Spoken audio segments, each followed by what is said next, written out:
You're listening to Big World Network.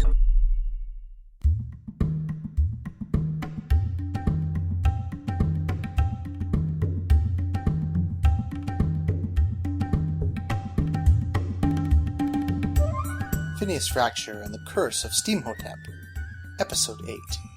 Written by Joseph Gatch. Read by Michael Young.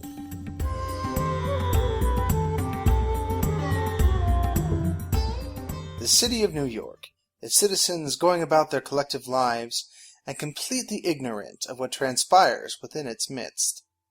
Somewhere along the boroughs, buried within the factories, warehouses, and bistros, in the shelter of an obscure basement, a key is inserted and turned. Once, twice, and then a last fateful click that signals a new beginning. A circle of hooded figures begin chanting, an ancient ritual passed down through the millennia.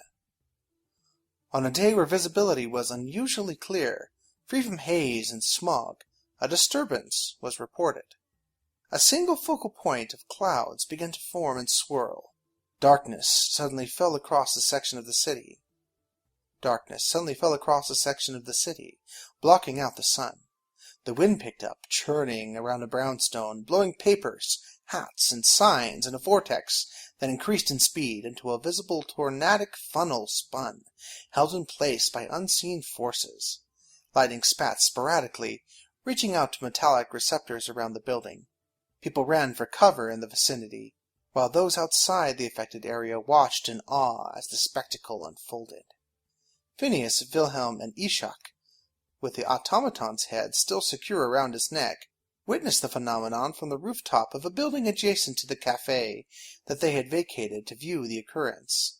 To their rear, the Imperial Zeppelin beat a hasty retreat from the storm, much to Phineas's delight. "All right," said William. "Who was that, and what is that?" Phineas raised an arm towards the airship.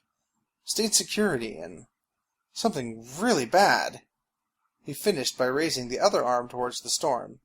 "Oh, that clears everything up," William said sarcastically. "Why would the ISS be interested in us?" "Perhaps because they know about the mummy, and there is something that has caught their attention about him." Phineas looked at Ishak. "Is this what you expected to happen if the key was turned?" No. This is much worse," came Ishak's translated reply from the automaton. "Well, that is comforting," William quipped. "Where to now?" Phineas, with his eye on the disturbance, replied, "There. We need to find the mummy." "I was afraid that you'd say that," sighed William. Heading towards the stationary tornado was much more difficult than they had imagined. First of all, no cabbies, live or mechanical, would take them in the direction of the vortex, and the trio had to run the entire distance. Then, as they drew closer to the epicenter, they were faced by an onrushing mob, determined to flee the area.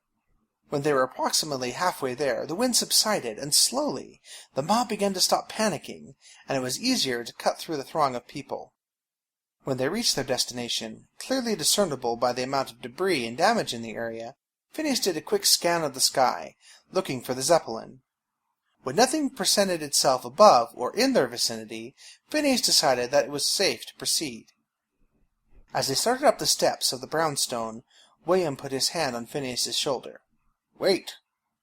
Why do you think that this is the right place?" Phineas looked around.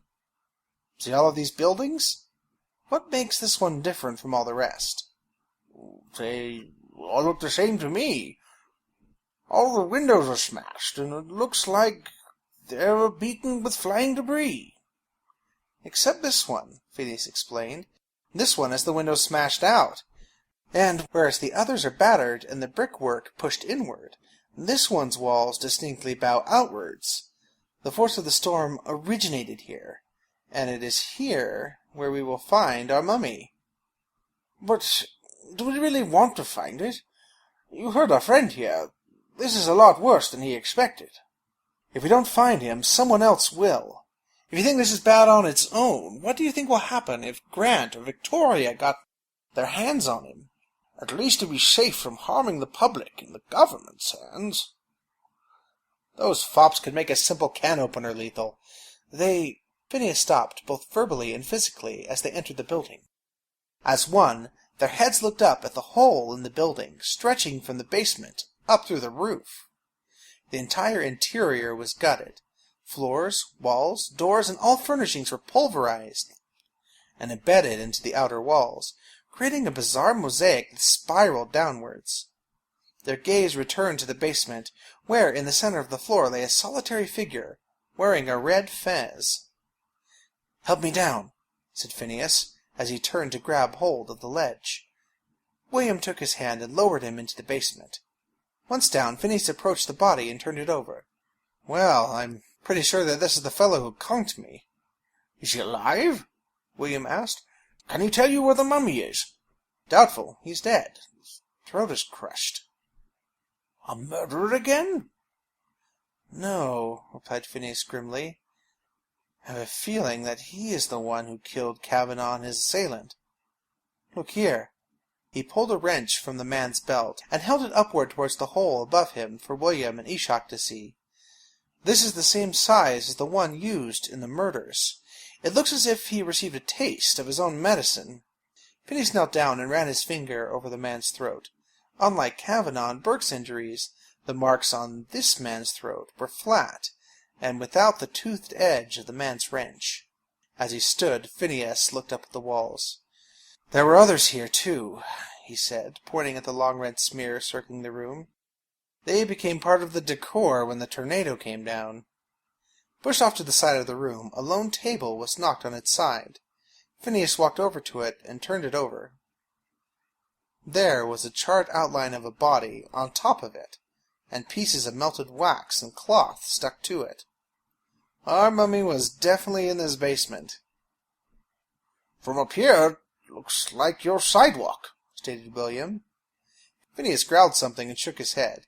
He looked around the floor and then quickly moved to the back of the room, where he found stone steps leading outside. A few moments later he returned. "There's a trail of scrap and paraffin going along the back way." Phineas dusted off his hands, and then ran them through his hair. Looking up, he tried to keep a straight face. "I never thought I would say this, but it seems we have a mummy on the loose on the streets of New York."